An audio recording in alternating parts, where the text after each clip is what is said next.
listened to Bonnie Blue debating a feminist on Chris Williamson's podcast, and she made some good points there about how she's destigmatizing a lot of these things, and yeah, maybe that's good, but at the same time, is that good for our fertility? Is it good for maintaining a civilization? I don't think it is.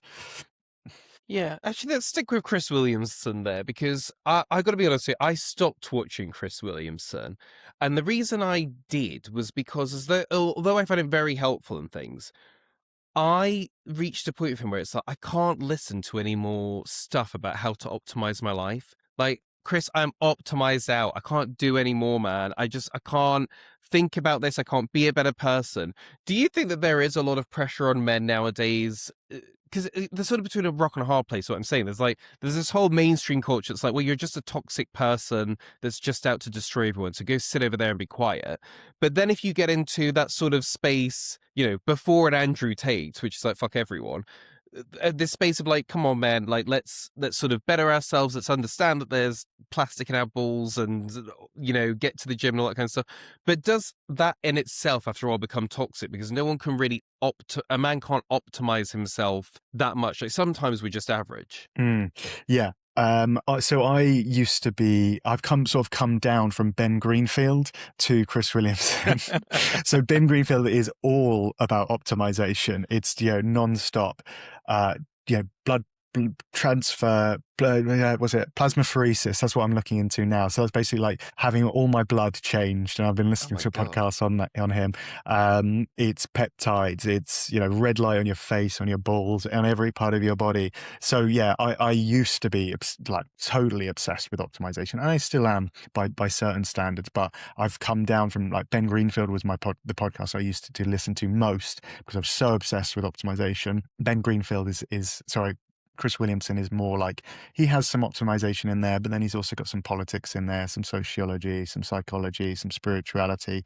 So for me, it's like, yeah, it's a step down. But yeah, I pick and choose. I don't listen to every episode of his.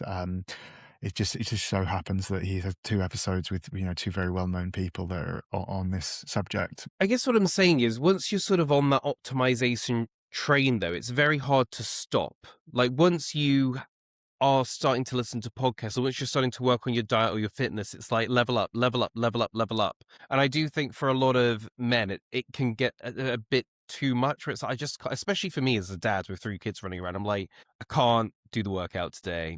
That's it. I'm sorry, can't make a million on crypto today. We're just gonna have to call it a quits. I recorded one podcast. I don't know. I just think it's about with men, and we're talking a lot about the mental health of men. Like there's just something in like what is a fair amount to do. Like back in the old days, it's like you're a man, you went to the factory all day or to the coal mine, you came back, you briefly spoke to your children, and that was it. And that was like, okay, that was a good that everyone agrees you did enough today. But I think maybe in this modern world, it's like it's never enough, and I don't know that that's good for men's mental health too. Yeah, there's a lot of pressure there. And I guess for me, it's like I enjoy it. I really like optimizing. I've always liked going to the gym. I started doing press ups age 11 and pull ups age 12. Like it just, I like getting better at things. I get less pleasure from other things. Like, I don't drink a lot of alcohol. It doesn't agree with me that well. I love ice cream, other pleasures, I derive less pleasure from those things. And I guess I'm quite lucky in that I derive pleasure from optimizing. And I think that is like a key to success. I know people who are, very successful, and they just want to work. Like, they don't really care about going on holiday. They don't care about hanging out with their friends. They just really love work, and they're the best at work, and they make the most money.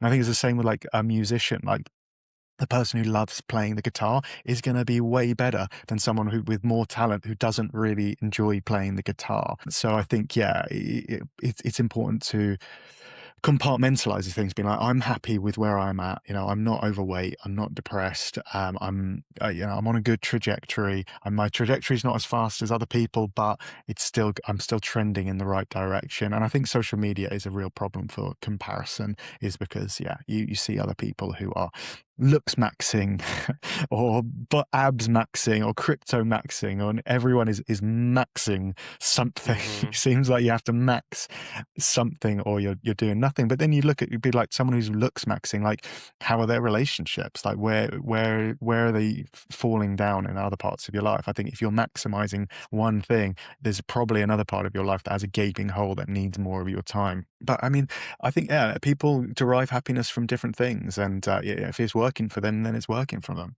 Subscribe for more content.